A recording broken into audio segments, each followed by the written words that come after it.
Islamic audio book আপনাদের সামনে পরিবেশন করছে সিআইএ এর বিন লাদেন ইস্যু ইউনিটের প্রাক্তন প্রধান মাইকেল শোয়ার লিখিত ওসামা বিন লাদেন বইটির বাংলা অনুবাদ সাম্রাজ্যের ত্রাস বইটির অডিও বুক। এই অডিও বুকটি তৈরি করা হয়েছে আন্তর্জাতিক সন্ত্রাসবাদের ইতিহাস, কাঠামো ও নীতিবিধি সম্পর্কে সম্পূর্ণ নিরপেক্ষ বিশ্লেষণ এবং গবেষণালব্ধ তথ্য উপস্থাপনের উদ্দেশ্যে। এতে কোনো অংশেই আমাদের চ্যানেল ইসলামিক অডিও বুক এর পক্ষ থেকে সন্ত্রাসী কর্মকাণ্ড বা উগ্রবাদের প্রশংসা, মহিমাকরণ বা উৎসাহ প্রদান করা হবে না। বাংলাদেশ সরকারের অ্যান্টি টেররিজম অ্যাক্ট 2009 সন্ত্রাসী বা উগ্রবাদী কার্যক্রমের পক্ষে কোনো ধরনের প্রচার বা মহিমাকরণ কঠোরভাবে নিষিদ্ধ, তবে ঐতিহাসিক ও নীতিনির্ভর আলোচনা আইনগতভাবে স্বীকৃত। ডিজিটাল নিরাপত্তা আইন 2018-তে অনলাইনে উগ্রবাদী প্রচারণা প্রতিরোধে প্রযোজ্য হলেও তথ্যভিত্তিক ও শিক্ষামূলক গবেষণা পর্যালোচনার ক্ষেত্রে কোনো বিশেষ বিধিনিষেধ আরোপ করে না। এছাড়া বাংলাদেশের সংবিধান অনুচ্ছেদ 39 অনুযায়ী বাকস্বাধীনতা মৌলিক অধিকার হিসেবে সুরক্ষিত, তবে রাষ্ট্র নিরাপত্তা, জনশৃঙ্খলা রক্ষার নামে যুক্তিসঙ্গত সীমাবদ্ধতা আরোপের সুযোগ রাখে, যা এখানে প্রযোজ্য হবে না, কারণ আমাদের চ্যানেল ইসলামিক অডিও বুক কোনোভাবেই সন্ত্রাসকে সমর্থন করে না এবং এখানে প্রচারিত হবে শুধুমাত্র বইয়ে অন্তর্ভুক্ত বিষয়বস্তু, বিকৃতি ছাড়াই। আজকে যে অধ্যায় থেকে আমরা আলোচনা করব তা হল বিষয় হিসেবে ওসামা। ওবিএল সম্পর্কে যেই পরিমাণ সত্য মিথ্যে লেখার বন্যা হয়ে গিয়েছে, সেই তুলনায় বায়োগ্রাফারদের জন্য নির্ভরযোগ্য মূল্যায়নের উৎস যেন ছোট্ট এক পুকুরই বলা চলে। আর এই নির্ভরযোগ্য উৎসগুলোর মধ্যে প্রথম দিকেরগুলো হল ওবিএলের নিজস্ব বিবৃতি, বক্তৃতা, সাক্ষাৎকার এবং পদ্যসমূহ। মোট কথা যা কিছুই তিনি 1993 প্রকাশ্যে বক্তব্য শুরু করার পর থেকে বলে এসেছেন। এছাড়া বিগত দশকগুলোই তার ব্যাপারে অসংখ্য স্মৃতিচারণ আর মন্তব্য আমরা দেখেছি, আর সেসবের সংখ্যা এখনও উল্লেখযোগ্য হারে বেড়েই চলেছে। সেই সব স্মৃতিচারণ আর মন্তব্যগুলোর কিছু এসেছে এমন সব মানুষদের থেকে যারা তাকে দেখেছেন একজন যুবক হিসেবে, একজন পিতা হিসেবে, একজন স্বামী হিসেবে কিংবা একজন কনস্ট্রাকশন ইঞ্জিনিয়ার হিসেবে, এমনকি যারা তাকে দেখেছেন সোভিয়েত বিরোধী আফগান জিহাদের একসময় উদীয়মান যোদ্ধা কিংবা একইউএ নেতা হিসেবে। আর এই সমস্ত দলিলাদি ওবিএলের জীবনকে বোঝার এবং মূল্যায়নের জন্যে গুরুত্বপূর্ণ, এমনকি অপরিহার্যও। কিন্তু একই সাথে সেই সব ভালোভাবে পরীক্ষা নিরীক্ষা ও যাচাই বাছাই করে নিতে হবে, যাতে করে তার সম্পর্কে সত্য ছাড়া অন্য সমস্ত এজেন্ডাগুলো থেকে সতর্ক থাকা যায়। সমসাময়িক জীবনী, ঐতিহাসিক রচনা এবং রাজনৈতিক বিশ্লেষণগুলোই আমরা প্রায়ই ন্যারেটিভ কথাটির উল্লেখ দেখতে পাই। কোনো বিষয়ে নির্দিষ্ট একটি দৃষ্টিভঙ্গি কেন্দ্রিক যাবতীয় বর্ণনা, মতামত, সংকলন ইত্যাদিকে ন্যারেটিভ বলে। লেখক এই বইতে মোটামুটি দৃষ্টিভঙ্গি অর্থে ব্যবহার করেছেন, কিন্তু শুধু দৃষ্টিভঙ্গি অনুবাদ করা হলে ভাব অসম্পূর্ণ থাকে বলে পুরো বইতেই শব্দটিকে ন্যারেটিভ হিসেবে রেখে দেওয়া হয়েছে। এই শব্দটা আসলে এটাই প্রমাণ করে যে যুদ্ধাবস্থায় বাস্তবতা বলে কিছুই নেই, বরং রয়েছে একে অপরের সাথে প্রতিযোগিতামূলক কিছু ন্যারেটিভ। আর কেউ যদি তার শত্রুর ন্যারেটিভ বুঝতে অক্ষম হয়, তাহলে সে হেরে যাবে। জিততে হলে তাকে অবশ্যই শত্রুর ন্যারেটিভকে বুঝতে হবে এবং সেই জ্ঞান অনুযায়ী নিজের পথ ও পন্থা বাছাই করতে হবে। ন্যারেটিভ বোঝা হলো বিজয়ের চাবিকাঠি। এখন ন্যারেটিভের ক্ষেত্রে যদি এটাও বলা হয় যে ধারণা বাস্তবতাকে নিয়ন্ত্রণ করে, তাহলে আমি অবশ্যই একমত হব। এমনকি আমি আরও আগবেড়ে বলবো যে ধারণা কখনো জ্ঞানের ভিত্তি প্রস্তুত করে দেয়। আমেরিকানদেরকে বুঝতে হবে যে ওবিএল এবং ইসলামপন্থীরা তাদেরকে আক্রমণ করছে মুসলিম বিশ্বে আমেরিকা সরকারের কার্যকলাপের নেতিবাচক প্রভাবের কারণেই। কিন্তু বিভিন্ন ন্যারেটিভের প্রবক্তাদেরকে এটা মেনে নিতেই দেখা যায় না। উল্টো তাদেরকে দেখা যায় একটি নির্দিষ্ট স্ক্রিপ্টের মধ্যেই ঘুরপাক খেতে।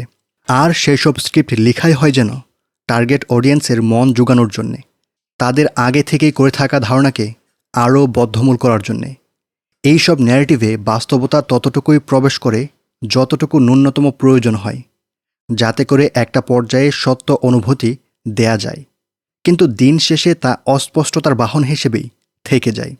এইসব পূর্ব ধারণাকেন্দ্রিক স্ক্রিপ্টেড ন্যারেটিভগুলো বাস্তবতাকে সরিয়ে কিছু মিথ্যা তথ্যকে সেই আসনে বসায়, আর সেইগুলো ওবিএল এবং একইউর ব্যাপারে যত সব ভ্রান্ত ধারণার এক দারুণ উৎস হিসেবে কাজ করেছে।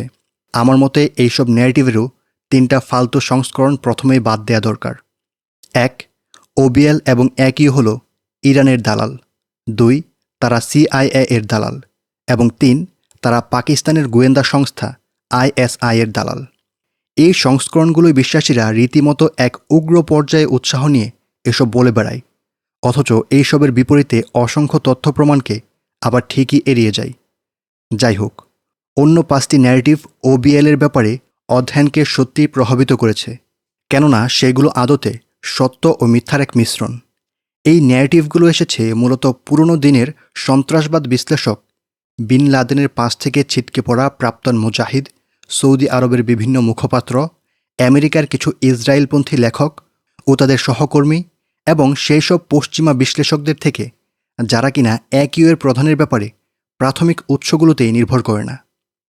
প্রবীণ ন্যারেটিভ। বিভিন্ন বিশ্ববিদ্যালয়, থিঙ্ক ট্যাঙ্ক এবং সরকারি সংস্থাগুলোয় উল্লেখযোগ্য সংখ্যক প্রবীণ সাংবাদিক ও সন্ত্রাসবাদ বিশেষজ্ঞদের দেখা যায়, যারা কিনা মনে করেন OBL এবং তার সহযোদ্ধারা আবহমানকাল ধরে আসা একই সন্ত্রাসের পুনরাবৃত্তি। তারা নিজেদের বই, পুস্তক, ব্লগ ও জার্নালগুলোয় একইও সহ অন্যান্য ইসলামী দলগুলোকে পূর্ণ সন্ত্রাসবাদের উপমায় ভরে ফেলেন। উদাহরণ হিসেবে তারা দেখেন Irish Republican Army, Lebanese Hezbollah, Colombian FARC, Abu Nidal এবং ফিলিস্তিনি অন্যান্য সেকুলার গোষ্ঠী, পেরুর স্যান্ডেরো লুমিনোসো, রাশিয়ার 19 শতকের সমাজতান্ত্রিক বিপ্লবীদের কিংবা সালাহউদ্দিনের সময়কার আতাতায়ীদেরকে বা হাসাসিনদেরকে। এই প্রবীণেরা নিজেদের মর্যাদা রক্ষা করতে এবং নিজ পাঠকদের আশ্বস্ত করতে ভালোই তৎপর। আমরা বিশেষজ্ঞরা তো এইসব অর্থাৎ সন্ত্রাসবাদ আগেও দেখেছি। জোর গলায় তারা দাবি করেন একই এর মতো দলগুলো নাকি কেবলই কিছু রাজনৈতিক নাটক, আর তারা যেভাবে এসেছে সেভাবেই নাকি বিলীন হয়ে যাবে। তাই তাদের পরামর্শ হলো তাদেরকে নাকি ধৈর্যশীল হতে হবে আর এইসব খারাপ লোকেদেরকে নিয়ন্ত্রণে পুলিশের মতো বাহিনী ব্যবহার করতে হবে। সামরিক পদক্ষেপ নাকি হিতে বিপরীত হয়ে যাবে। তাদের বিবরণগুলো ভালোই যুক্তিযোগ্য, তাছাড়া আগাগোড়া নথিভুক্তও বটে, কিন্তু দুঃখজনক হলেও সেগুলোর প্রযোজ্যতা একটা নির্দিষ্ট সময়ে আবদ্ধ। ওপর উল্লেখিত কোনো দলই তাদের বিরুদ্ধে লড়াই করা জাতি রাষ্ট্রের জন্যে আদৌ এতটা হুমকি ছিল না যতটা একইও আমেরিকা আর তার মিত্রদের জন্যে হুমকিস্বরূপ। তাছাড়া ওইসব গ্রুপের কারও আজকের ইসলামপন্থীদের মতো এতটা ভৌগোলিক উপস্থিতি, আক্রমণের এতটা নাগাল, এত বিশাল তহবিল, জনশক্তি, মিডিয়া সক্ষমতা কিংবা যুদ্ধ সহনশীলতা ছিল না। আর বলাই বাহুল্য, তাদের কারো কাছেই নিজেদের সংস্কৃতির লোকেদের আগাগোড়ায় আবেদন সৃষ্টি করার মতো মানসিক ও তাত্ত্বিকভাবে দক্ষ কোনো নেতা ছিল না। আল কুদস আল আরাবিয়ার প্রধান সম্পাদক আব্দুল বারী আতওয়ানের সাথে যদিও আমি একটি গুরুত্বপূর্ণ ব্যাপারে একমত নই, আর সেটা হলো OBL আজ কেবলই একজন প্রতীকী নেতা ছাড়া কিছুই নন, কিন্তু তার দ্য সিক্রেট হিস্ট্রি অফ একইও গ্রন্থে পূর্ণ সন্ত্রাসের সাথে একইওকে মেলানোর প্রবীণ ধারণাকে উপযুক্ত যুক্তিতেই প্রত্যাখ্যান করেছেন। ইনশাআল্লাহ আপনারা যদি পর্যাপ্ত কমেন্ট করেন এবং ভিডিওতে পর্যাপ্ত ভিউ হয়, তাহলে আমরা আব্দুল বারী আতওয়ান লিখিত দ্য সিক্রেট হিস্ট্রি অফ একইও এর অডিও বুক তৈরি করব। আতওয়ান লিখেছেন, উগ্রপন্থী সংগঠনগুলোর ইতিহাসে একইও অনন্য। কোনো সন্ত্রাসীদের বৈশ্বিক আবেদন সৃষ্টির ঘটনা এটিই প্রথম। এর দুটো কারণ আছে। প্রথমত, পুরো বিশ্বব্যাপী মুসলিমদের ছড়িয়ে ছিটিয়ে থাকা এবং ইন্টারনেটের সহজলভ্যতা। এর ফলে বিশ্বের যে কোনো প্রান্তের মুসলিমই অনায়াসে ইলেকট্রনিক উম্মার অংশ হয়ে যেতে পারে, যার জিহাদি শাখাটি একইও এর দ্বারা তৈরিকৃত ও নিয়ন্ত্রিত। সাংগঠনিক দিক থেকে একইও অনন্য। এখানে একটি কেন্দ্রীয় নেতৃত্ব প্রতীকী মেধা ও অনুপ্রেরণা হিসেবে কাজ করে। প্রতিদিনই তাদের মাঠ পর্যায়ের কমান্ডারদের লজিস্টিক সাপোর্ট বেড়ে চলেছে, যার বিস্তৃতি এখনও 40টিরও বেশি দেশ জুড়ে। আবারও বলি, এমনটা ইন্টারনেটের কারণে সম্ভব হয়েছে। ইন্টারনেটই এইসব দল এবং সেইগুলোর নেতৃত্বের জন্যে আদর্শিক ও কৌশলগত কাঠামো বজায় রাখা কিংবা প্রয়োজনীয় পরিবর্তনের উপায় করে দিয়েছে। এবং দ্বিতীয়ত, একইও বিপদসীমায় রীতিমতো অতুলনীয়, কেননা তারা ইসলামের একটি নির্দিষ্ট ব্যাখ্যা উপস্থাপন করে বিশ্বের 170 কোটি মুসলিমের হাজার হাজার এমনকি লক্ষ লক্ষকেও প্রভাবিত করার ক্ষমতা রাখে। আর বিশ্বের ধর্মগুলোর মধ্যে একমাত্র ইসলামই নিজের ছায়াতলে যুদ্ধকে ফরজ বা আবশ্যক করেছে। Abdel Bari Atwan, the secret history of AQ, university of California press, page 220। AQ ও তার মিত্ররা সমস্ত সমীকরণেই পুরনো সন্ত্রাসবাদের তুলনায় ভিন্ন, কিন্তু প্রবীণ অভিজ্ঞ ন্যারেটিভদের বিশেষজ্ঞরা মর্মান্তিকভাবে এই বিষয়টিকে এড়িয়ে গিয়েছেন। অ্যাকিউ দমনের ক্ষেত্রে তাদের পরামর্শ হল মুসলিম বিশ্বের রাষ্ট্রগুলোতে পুতুল সরকারের মাধ্যমে আরও কঠোরভাবে আইন শৃঙ্খলা নিয়ন্ত্রণ, আরও বেশি হস্তক্ষেপ, সেই সব রাষ্ট্রের পুনর্গঠন, অর্থনৈতিক উন্নতি, নারীর অধিকার প্রচার করা ইত্যাদি। সহজ ভাষায় 150 কোটি মুসলিমদেরকে আরও বেশি পশ্চিমা করে তোলা। সুতরাং তারা যা সমাধান দেন তা হল 1. মুসলিম বিশ্বকে গণতান্ত্রিককরণের দিকে চাপ দেয়া। 2. মুসলিমদের ঘৃণামূলক বক্তব্য বন্ধ করতে বিশ্বব্যাপী ঘৃণা বিরোধী সুশীল দল গঠন করা। 3. আরও চৌকস নীতিমালা এবং আরও গোছালো পুলিশি সহযোগিতার উপর নির্ভর করা। 4. আরব ইসরায়েল যুদ্ধ, আফগান যুদ্ধ এবং কাশ্মীরি বিদ্রোহে আমেরিকার হস্তক্ষেপ বাড়ানো এবং এইসব প্রচেষ্টায় আমেরিকান তহবিল আরও ব্যাপকভাবে বৃদ্ধি করা। 5. এমন একটি সংঘবদ্ধ কৌশল গড়ে তোলা যার দরুন আমেরিকার সমস্ত সরকারি সংস্থা থেকেই বিশ্বের ঝুঁকিপূর্ণ সমাজে পূর্ণ সহায়তার জন্য এগিয়ে যাওয়া হবে। 6. অন্যান্য পশ্চিমা রাষ্ট্রগুলোকেও এইরকম উদারনীতি গ্রহণে উৎসাহ দেয়া। Mary Habeck, knowing the enemy, jihadist ideological and the war on terror, 2006, page 176 to 177। এই প্রবীণ বক্তাদের সময় যে বহু আগেই গত হয়ে গিয়েছে তার সবচেয়ে নিশ্চিত লক্ষণটা সম্ভবত এটা যে তারা এমন এক যুদ্ধকে দমানোর জন্যে আমেরিকার হস্তক্ষেপকে বাড়াতে বলছে যার উৎপত্তিই কিনা হয়েছে আমেরিকার হস্তক্ষেপের কারণেই। সাবেক সহকর্মী ন্যারেটিভ। জিহাদপন্থীদের মধ্যে অবসরপ্রাপ্ত, কারাবন্দী কিংবা বহিরাগত এমন অনেকে রয়েছেন যারা তাদের অজস্র লেখা বক্তব্যের মাধ্যমে ওবিএলের সমালোচনা করে থাকেন। তাদের অনেকেই ছিলেন মুজাহিদ, যারা কিনা স্বেচ্ছায় সোভিয়েত ইউনিয়নের বিরুদ্ধে আফগানদের পাশে থেকে লড়াই করেছিল 1972 থেকে 1992 পর্যন্ত। আর তাই তাদের মতামতগুলো গড়ে উঠেছে একেবারে চোখে দেখা অভিজ্ঞতা থেকে। তাছাড়া সেগুলো তথ্যপূর্ণও বটে। অতএব ওবিএল এবং অ্যাকিউ সংক্রান্ত যে কোনো গবেষণায় সেগুলোকে অন্তর্ভুক্ত করা দরকার। নোট: সাবেক সহকর্মী ন্যারেটিভ ব্যক্তি বা সংগঠনের ব্যাপারে জানাশোনা কিংবা মূল্যায়নের যোগ্য হতে পারে ঠিক, কিন্তু যেই চোখে দেখা অভিজ্ঞতার ভিত্তিতে সাবেক সহকর্মী ন্যারেটিভ এই সমীকরণে আসে, সেই একই ভিত্তিতে বর্তমান সহকর্মী ন্যারেটিভকেও সমীকরণে স্থান দেওয়া অপরিহার্য হয়। কেননা সাবেক সদস্যদের ন্যারেটিভে যেমন একপক্ষীয় বক্তব্য উপস্থাপিত হয়, বিপরীতভাবে বর্তমান সদস্যদের তথ্য ও মূল্যায়নে তা যথার্থভাবে খণ্ডিতও হতে পারে। বলাই বাহুল্য, উভয় পক্ষের বক্তব্য জানতে পারলেই কেবল কোনো একটি ব্যাপারে সম্পূর্ণ ধারণা পাওয়া সম্ভব। এখানে সংক্ষিপ্ত পর্যালোচনা করার জন্যে আমি যেই 3 জন মানুষের কাজকে বেছে নিয়েছি তারা প্রত্যেকেই বুদ্ধিদীপ্ত এবং সাহসী বীর, আর প্রায় তারা বিন লাদেনের সমালোচনা করে থাকেন। এই 3 জনের নিজেদের মধ্যে যতই মতপার্থক্য থাকুক না কেন, তাদের সমালোচনাগুলো মোটামুটি 3টি বিষয়ের উপর নির্ভর করে থাকে। 1. জিহাদি কাউন্সিলগুলোই তাদের মতামত প্রাধান্য পায়নি। 2. তারা ব্যক্তিগত কোনো লক্ষ্য অর্জনে ব্যর্থ হয়েছেন এবং অথবা তাদের পছন্দের কোনো নেতা হারিয়েছেন। 3. তারা ওবিএলের কৌশলগত কর্মপন্থাকে প্রত্যাখ্যান করেন। নোট: ইসলামী শরীয়তে কৌশলগত কোনো ব্যাপারে একই সাথে একাধিক কর্মপন্থা বা উপায় অবলম্বন জায়েজ হলে জায়েজ বিষয়গুলোর মধ্যে নির্দিষ্ট এক বা একাধিক পন্থাকে অপরগুলোর উপর প্রাধান্য দেওয়া যেতেই পারে। এমন সব ক্ষেত্রে কেউ একমত না হয়ে সহকর্মী থেকে সাবেক সহকর্মী হয়ে গেলেই তার সংগঠন কিংবা নেতৃবৃন্দের ত্রুটি নির্দেশ করে না। এসব ক্ষেত্রে ব্যক্তি বা সংগঠনের কোনো সিদ্ধান্তের মূল্যায়ন করতে হলে সারয়ী এবং কৌশলগত সবগুলো ফ্যাক্টর সামনে রেখেই মূল্যায়ন করতে হবে। আবারও বলছি, এই ব্যক্তিদের প্রত্যেকেই একসময়ের মুজাহিদ, আর ইসলামপন্থীদের আন্দোলনকে আমাদের বোঝার জন্যে তাদের বক্তব্যে প্রচুর খোরাক রয়েছে। অবশ্য তাদের উল্লেখযোগ্য পরিমাণে একান্ত ব্যক্তিগত মতামতও রয়েছে। আলজেরীয় মুজাহিদ আবদুল্লাহ আনাস আফগানিস্তানের একজন বিদ্রোহী হিসেবে সাহসের সাথে লড়াই করেছিল, কিন্তু সেই সাহসিকতা আবার এমন পর্যায়েও ছিল না যেমনটা সৌদি ন্যারেটিভে প্রভাবিত লরেন্স রাইট তাকে অভিহিত করেন, আরব আফগান যোদ্ধাদের সর্বশ্রেষ্ঠ উদাহরণ। সে ছিল শাইখ আবদুল্লাহ আজ্জামের সাংগঠনিক সহযোগী এবং জামাতা।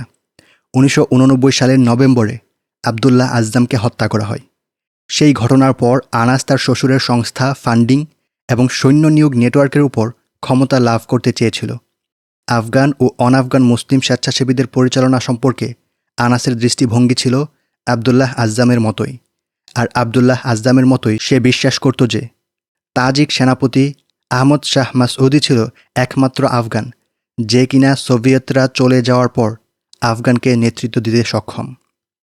নোট: আফগানিস্তানে তৎকালীন সোভিয়েত ইউনিয়নের বিরুদ্ধে জিহাদ চলাকালে আহমদ শাহ মাসউদ বীরের মতোই যুদ্ধ করেছিল। সে সময় তার মাঝে ইসলাম বিরোধী কিংবা শরিয়াহ বিরোধী কিছুই প্রকাশিত হয়নি, কিন্তু সোভিয়েতরা চলে যাবার পর থেকে ধীরে ধীরে তার অবস্থা স্পষ্ট হতে থাকে।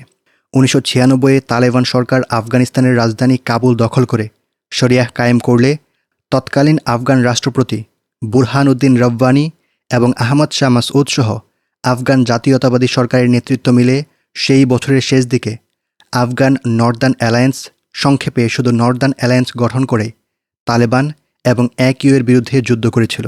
সেই সময় নর্দার্ন অ্যালায়েন্সের সামরিক নেতৃত্ব দিয়েছিল আহমদ শাহ মাসউদ। মুদ্রা কথা হলো, আহমদ শাহ মাসউদ প্রথম শ্রেণীর সমর কৌশলী ছিল ঠিকই, কিন্তু তা ঠিক দ্বীন-এ ইসলাম কিংবা শরিয়াহ শাসনের জন্য ছিল না। আর শাইখ আবদুল্লাহ আজ্জামের সময় প্রথম দিকে তার এই ব্যাপারগুলো গোপন থাকলেও পরবর্তীতে প্রকাশিত হয়ে যায়। কিন্তু সোভিয়েতের বিরুদ্ধে জিহাদ চলাকালীন অবস্থাতেই মাসউদের মূল চরিত্র ফাঁস হয়ে গেলে মুজাহিদদের মধ্যে অনৈক্য সৃষ্টির সম্ভাবনা ছিল বলে শাইখ আবদুল্লাহ আজ্জাম সে সময় মাসউদকে আপাতত ছেড়ে দেওয়ার পক্ষপাতী ছিলেন। কিন্তু শেষ দিকে তিনি নিজেই মাসউদকে প্রকাশ করে দিতে মনস্থির করেছিলেন। OBL-এর একসময়ের বডিগার্ড আবু জান্দালের তথ্য অনুযায়ী শাইখ আবদুল্লাহ আজ্জাম এক পর্যায়ে মাসউদের ব্যাপারে সতর্ক করে বই লেখারও নিয়ত করেছিল, কিন্তু তার আগেই শাইখকে শহীদ করে দেওয়া হয়। দেখুন খালিদ আল হাম্মাদি, AQ from within, part 10। Anas একবার বলেছিল, মাসউদ এমনই একজন প্রথম শ্রেণীর সমর কুশলী যিনি স্বভাবে ছিলেন সাদাসিধে, কিন্তু তার মধ্যে আরব ও আফগান সেনাদের মধ্যে ভ্রাতৃত্বের মনোভাব তৈরি করে দেওয়ার মতো সব কিছুই ছিল। কিন্তু আনাসের মন মতো কিছুই কার্যকর হয়নি, যেমনটা স্টিভ কোল রূপায়ণ করেছেন। আবদুল্লাহ আজ্জামের রেখে যাওয়া জেহাদ, সৈন্য নিয়োগ আর সাহায্যকারী নেটওয়ার্কগুলোকে নিজ আয়ত্তে নেয়ার যে স্বপ্ন আনাস দেখেছিল তা OBL ধূলিসাৎ করে দিয়েছিলেন।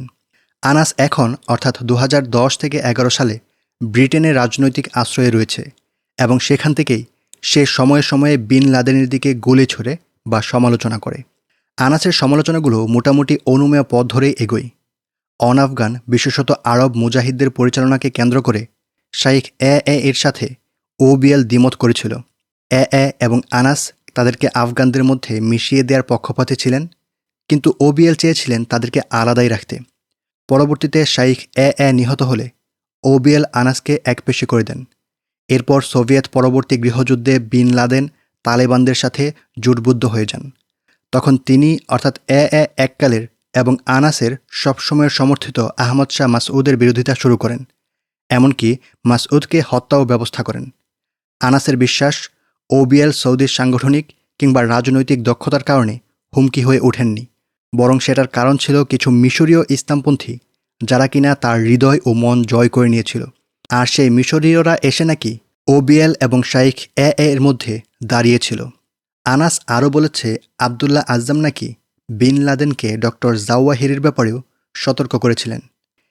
যাকে নাকি তিনি বলেছিলেন গোলমাল পাকানো লোক। এগুলো ছাড়াও আনাস আরও ধারণা করেছিল যে আরব স্বেচ্ছাসেবীদের মধ্যে OBLও নাকি সেই দলে ছিলেন যারা আফগানে যাবার বদলে পেশোয়ারেই থেকে যাওয়াকে বেছে নিয়েছিল। আনাসের মতে OBL-এর শুধু সাহসিকতারই অভাব ছিল না, বরং তার সাংগঠনিক দক্ষতাও নাকি ছিল বাজে, সংগঠন হিসেবে পুরোপুরি এক বিপর্যয়। আর তার কোনো নিজস্ব সার্কেল, ক্যাম্পাস কিংবা সরবরাহ ডিপোর কোনো অবকাঠামো ছিল না। এক কথায় মিশরীয়দের সাথে দেখা হওয়ার আগ পর্যন্ত বিন লাদেনের নাকি কিছুই ছিল না। আরও এক সাবেক সহকর্মী হাশিম আল মাক্কি ওরফে আবু ওয়ালিদ আল মিশরীয় সোভিয়েত বিরোধী জিহাদে অংশ নিয়েছিলেন। যদিও হাশিম আল মাক্কি AQ-এর সাথে সম্পৃক্ততার কথা দৃঢ়তার সাথে অস্বীকার করেন, কিন্তু তিনি কট্টর আমেরিকা বিরোধী। এমনকি তিনি পশ্চিমাদের বিরুদ্ধে শাইখ এবং OBL-এর মতো সামরিক তৎপরতা প্রয়োজন রয়েছে বলেও মনে করেন। তিনি লিখেছেন, আমি শাইখ এর সাথে একমত হয়েছি। বিরোধী শক্তির মোকাবেলায় ইসলামের দ্বীন ও স্বার্থ রক্ষার একমাত্র পন্থা হল জিহাদ। মুসলিমদের মূল যুদ্ধ আজ ইহুদি এবং ওদের ক্রুসেডার মিত্রদের বিরুদ্ধে। ওবিএলকে নিয়ে হাশিম আল মাক্কির সমস্ত সমালোচনা মূলত তালেবান প্রধান মুল্লা মুহাম্মদ উমর আর তার ইসলামী রাষ্ট্রের প্রতি অগাধ শ্রদ্ধাবোধকে কেন্দ্র করে আবর্তন করে। আর তিনি এটাও মনে করেন যে মুল্লা ওমর এবং আফগানিস্তানের ইসলামিক ইমারত উভয়ের উপরেই ওবিএলের নাকি বাজে এক প্রভাব ছিল। হাশিম 1999 থেকে 2001 সাল পর্যন্ত আল জাজিরা টেলিভিশনের কান্দাহার ব্যুরো চিফ হিসেবে দায়িত্ব পালন করেছিলেন, আর সেখানেই তিনি মুল্লা ওমরের ঘনিষ্ঠ হন। হাশিমের দাবি অনুযায়ী যদিও মুল্লা ওমর বিশ্বাস করতেন যে সাধারণভাবে মিডিয়াগুলো অনৈতিক এবং মূলত মিথ্যাচারের উপরেই নির্ভরশীল, কিন্তু তবুও তিনি তাকেই তালেবানদের মাসিক পত্রিকা ইমারাত এর আরবি সংস্করণ প্রকাশের জন্য নিয়োগ দিয়েছিলেন। সেখান থেকেই মুল্লা ওমরের প্রতি তার শ্রদ্ধাবোধ বেড়ে ওঠে। তার ভাষায় মুল্লা ওমরকে তিনি একজন শান্ত কিন্তু বলিষ্ঠ চরিত্রের একজন মানুষ হিসেবে শ্রদ্ধা করতেন। এছাড়াও কথিত আছে যে বিদেশি মুসলিমদের মধ্যে হাশিম আল মাক্কি নাকি মুল্লা ওমরের কাছে সর্বপ্রথম আনুগত্যের বাইয়াত দিয়েছিলেন এবং তালিবানদের ইসলামী রাষ্ট্রকে সর্বাত্মক সহায়তা করার জন্যে নিজেকে উৎসর্গ করেছিলেন। 9/11-এর আগে হাশিম আল মাক্কি সাহেবের কাছ থেকে ওবিএল সম্পর্কে প্রকাশ্যে কোনো সমালোচনা পাওয়া যায় না, বরং তার সমস্ত বিরোধিতা শুরু হয় 9/11-এর ঘটনা এবং তালিবানদের পতনের পর। তখন থেকেই তিনি ওবিএলের দৃষ্টিভঙ্গি এবং তার সামগ্রিক পরিণাম সম্পর্কে এতকালের গোপন সব তথ্য প্রকাশে হঠাৎ আগ্রহী হয়ে ওঠেন। এমনকি তার দৃষ্টিতে ওবিএলের রাজনৈতিক ও সামরিক সমর্থের চরম দুর্বলতা তিনি স্পষ্ট করতে শুরু করেন। পুরনো স্মৃতিচারণ করে তিনি লিখেছিলেন, ওবিএল নাকি একিউয়ের নেতৃত্ব দেওয়ার মতো যোগ্যই ছিলেন না। এছাড়াও নিজে মিডিয়ার লোক হওয়া সত্ত্বেও হাশিম আল মাক্কি সাহেব মিডিয়া, বিশেষত আন্তর্জাতিক মিডিয়ার প্রতি ওবিএলের বিবৃতি ও সম্বোধনকে উন্মাদ আকর্ষণ বলে অবহিত করেছিলেন। আর সেই কারণেই নাকি মুল্লা ওমর সেই সময় আমেরিকা সহ অন্যান্য শক্তিগুলোর বিরুদ্ধে বিভিন্ন সমস্যায় পড়েছিলেন। অথচ তালিবানরা তখনও কেবল শক্তি সঞ্চয় করছিল। এগুলো ছাড়াও ওবিএল নাকি চূড়ান্ত একক নেতৃত্ব চাইতেন। তিনি বিস্ফোরক বেল্ট আর গাড়ি বোমাকে জিহাদের সমর্থক বানিয়ে ফেলেছিলেন। পা মাটিতে পড়বে কিনা তা না ভেবেই ওবিএল শূন্যে ঝাঁপিয়ে পড়তে পছন্দ করতেন। এই সব কিছুই হাশিম আল মাক্কি অনেক ক্ষোভের সাথে লিখেছেন। তার উপসংহার হল, ওবিএলের কারণেই তালেবান পরাজিত হয় এবং ইসলামী ইতিহাসের সবচেয়ে গুরুত্বপূর্ণ দুর্গ আফগানিস্তানে ইসলামী রাষ্ট্রের পতন হয়। কিন্তু আশ্চর্যজনক হল, তিনি 9/11-এর হামলার নিন্দা করেন না, বরং ওবিএল মুল্লা ওমরের জন্য কতটা সমস্যা তৈরি করেছিল তিনি কেবল সেদিকটাই ফোকাসে রাখেন। তার ভাষায় এই ধার্মিক মানুষটি অর্থাৎ মুল্লা ওমর সব কিছু ছেড়ে ছুড়ে আফগানিস্তানের পাহাড়ে পাহাড়ে আত্মগোপন করেছিলেন, স্রেফ যেন তার কাছে আশ্রয় খোঁজা মুসলিমদেরকে বিপদে পড়তে না হয়। নোট: তার কাছে আশ্রয় খোঁজা মুসলিমেরা বলতে এখানে মূলত ওবিএল, এএজে সহ ভিনদেশি মুজাহিদদের কথা বোঝানো হচ্ছে। আর তাদের বিপদে পড়তে না হয় বলতে 9/11-এর পরে আমেরিকার দাবি অনুযায়ী ওবিএল সহ ভিনদেশি মুজাহিদদেরকে আমেরিকার কাছে তুলে দেওয়ার কথা বোঝানো হয়েছে। কিন্তু 9/11-এর হামলার কেউই পক্ষপাতিত্ব করুক কিংবা না করুক, যুদ্ধরত কাফিরদের কাছে মুসলিমদেরকে সেভাবে তুলে দেয়া আসলে ইর্তিদাত গণ্য হতো। তাই মুল্লা ওমর আফগানের মসনদে থাকার চেয়েও সেখানকার পাহাড়কেই বেছে নিয়েছিলেন। বর্তমানে একীয় ও সমঘরানার ইসলামপন্থী সমর বিশ্লেষজ্ঞদের মাঝে প্রবীণ আরব আফগান আবু মুসআব আশ-শুরির কদর খুব বেশি। আবু মুসআব আশ-শুরি ওরফে ওমর আব্দুল হাকিম এর আসল নাম মুস্তফা বিন আব্দুল কাদির সেথ মারিয়াম নাসার। তাকে প্রায়ই ওবিএলের পর এই আন্দোলন চালিয়ে নেয়ার জন্য সঠিক দৃষ্টিভঙ্গি সম্পূর্ণ উত্তরসূরি হিসেবে অবহিত করা হতো। তার দৃষ্টিভঙ্গির মধ্যে অন্যতম হল 9/11-এর মতো বিরাট আক্রমণের বদলে বিশ্বজুড়ে স্বতন্ত্র লোন উলফ ও ক্ষুদ্র ক্ষুদ্র সেল তৈরির ক্ষুদ্র, স্বাধীন ও বিক্ষিপ্ত আক্রমণ পরিচালনা করা। আশ-শুরি যুক্তি দেখান যে এই ধরনের হামলাগুলো পশ্চিমাদের হাতে আক্রমণকারীদের ধ্বংস হয়ে যাওয়া ঠেকাবে, কারণ এই ক্ষেত্রে আক্রমণকারীদের কোনো নির্দিষ্ট সামরিক বেইজ কিংবা খুঁজে বের করার মতো কোনো সাংগঠনিক সংশ্লিষ্টতা থাকছে না। অবশ্যই এই ধরনের পরিকল্পনা নতুন কিছুই নয়।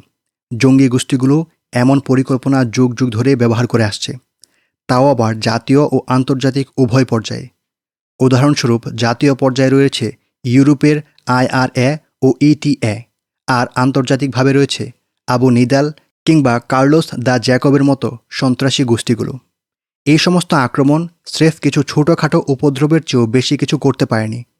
সাফল্যের জন্যে কিছুটা হলেও নিয়মতান্ত্রিক ও সমন্বিত পদ্ধতির প্রয়োজন পড়ে, কিন্তু এই ব্যাপারটি আশুরি ও তার মতো বিক্ষিপ্ত আক্রমণ পছন্দকারীদের কাছে রীতিমতো অভিশপ্ত। তাছাড়া আর যাই হোক না কেন, 1998-এ ক্রুসেডার এবং ইহুদি বিরোধী ওয়ার্ল্ড ফ্রন্ট গঠনের পর থেকে বিক্ষিপ্ত হামলা সর্বদাই একিউয়ের সেকেন্ডারি বা পরোক্ষ কৌশল হিসেবে ব্যবহৃত হয়ে এসেছে। 2001 সালে জে লেখা knights under the prophet's banner বইতেও ব্যাপারটিকে এইভাবে সমর্থন করা হয়। আর ওবিএল এই ধরনের আক্রমণকে উৎসাহিত করেছেন ঠিক, কিন্তু আশুরির বিপরীতে তিনি বিশ্বাস করেন এই ধরনের হামলা শত্রুদেরকে কিছুটা ক্ষতিগ্রস্ত করতে পারে ঠিক, এমনকি আইন প্রয়োগকারী সংস্থাগুলোর মধ্যেও কিছুটা দ্বিধাদ্বন্দ্ব সৃষ্টি করতে পারে, কিন্তু শুধুমাত্র এই ধরনের হামলা কখনো বিজয় এনে দিতে পারে না। নোট: এখানে যেই দুইটি কৌশলের কথা বলা হয়েছে তা পরস্পর সাংঘর্ষিক কিছু নয়। পরবর্তীতে একই অঞ্চলভেদে উভয় পদ্ধতিকেই গুরুত্বারোপ করেছে, কিন্তু আবু মুসআব আশ-শুরির জীবনী লেখক ব্রিনজার লিয়া তার বই আর্কিটেক্ট অফ গ্লোবাল জিহাদের অনেক জায়গাতেই এই ব্যাপারগুলোকে পরস্পর সাংঘর্ষিক এবং একই নেতৃত্বের সাথে আবু মুসআব আশ-শুরির চরম দ্বন্দ্ব হিসেবে চিত্রায়িত করেছেন। আর মাইকেল শোয়ারও এক্ষেত্রে ব্রিনজার লিয়ার অন্ধ অনুসরণ করে আবু মুসআব আশ-শুরিকে সাবেক সহকর্মী ন্যারেটিভের একজন স্যাম্পল হিসেবে নিয়ে এসেছেন, যা স্পষ্টই ভুল। এই ব্যাপারে আরও বিস্তারিত টিকা সামনে আসছে। আবু মুসআব আশ-শুরি বেশ কয়েক বছর ধরে বিন লাদেনের ঘনিষ্ঠ ছিলেন। কৌশল ও মিডিয়া পরিচালনায় তার সাথে থেকে কাজ করেছিলেন। একিউয়ের সদস্য ছিলেন 1988 থেকে 1992 সাল পর্যন্ত। নোট: প্রকৃতপক্ষে আবু মুসআব আশ-শুরি কখনোই সেই অর্থে একিউ ত্যাগ করেননি। 1987 থেকে 1992 পর্যন্ত আফগান আরব ক্যাম্পের প্রশিক্ষণ এবং লেকচারার হিসেবে দায়িত্ব পালন করেছিলেন। এরপর ওবিএলের অনুমতিতেই স্পেন এবং ব্রিটেনে নিজের মতো করে ব্যস্ত ছিলেন। 1996 সালে ওবিএল আফগানিস্তানে ফিরে আসার সময় তিনিও আফগানিস্তানে চলে আসেন এবং পুনরায় একটি মুজাহিদ ক্যাম্পের প্রশিক্ষক হিসেবে কাজ করতে শুরু করেন। পাশাপাশি একিউ একটি মিডিয়া সেলেও কাজ করেছিলেন দীর্ঘদিন। এরপর 2005 সালের অক্টোবরে পাকিস্তানে গ্রেপ্তার হওয়ার আগ পর্যন্ত তিনি একিউয়ের অন্যতম সমর বিশেষজ্ঞ হিসেবেই ছিলেন। ওবিএল আশ-শুরির পরিকল্পনাগুলো গ্রহণ করতে অস্বীকার করায় তিনি নাখোশ হয়েছিলেন। তিনি হয়তো নিজেকে ওবিএলের চেয়েও বেশি চৌকস ও দক্ষ মনে করতেন, যেমনটা ব্রিনজার লিয়া তার অসাধারণ বইয়ে উল্লেখ করেছেন। নোট: যে কোনো প্রতিষ্ঠান বা সংগঠনেই একজনের মতের উপর আরেকজনের মত প্রাধান্য পাওয়া খুবই স্বাভাবিক। এখানে ব্রিনজার লিয়ার অনুকরণে লেখক যে উপসংহার টেনেছেন তা মোটেও বিশুদ্ধ নয়, কেননা প্রথমত আবু মুসআব আশ-শুরি কখনোই একিউয়ের ছায়া ত্যাগ করেননি। দ্বিতীয়ত, তার চিন্তাধারার সাথে ওবিএল সহ একিউয়ের নেতৃত্বের চিন্তার পার্থক্য খুঁজলে তা ছিল কেবলই কৌশলের প্রাধান্যের ব্যাপারে, আর তাও ছিল সাময়িক। এর প্রমাণ হল 2005 সালে আবু মুসআব আশ-শুরি লিখিত দাওয়াতুল মুকাওয়ামাহ কিংবা the global Islamic resistance cell বইয়ে তিনি যে আধুনিক যুদ্ধের সেলভিত্তিক কৌশলের কথা উল্লেখ করেছেন তা একিউ বিশ্বের বিভিন্ন জায়গায় গ্রহণ করেছে।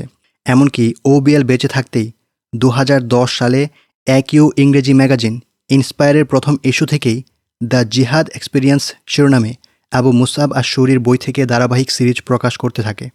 এছাড়াও পরবর্তী সময়গুলোতে একিউয়ের নেতৃত্বের বিভিন্ন সময়ের বক্তব্যেও আবু মুসআব আশ-শুরির নাম শ্রদ্ধার সাথে একাধিকবার উঠে এসেছে।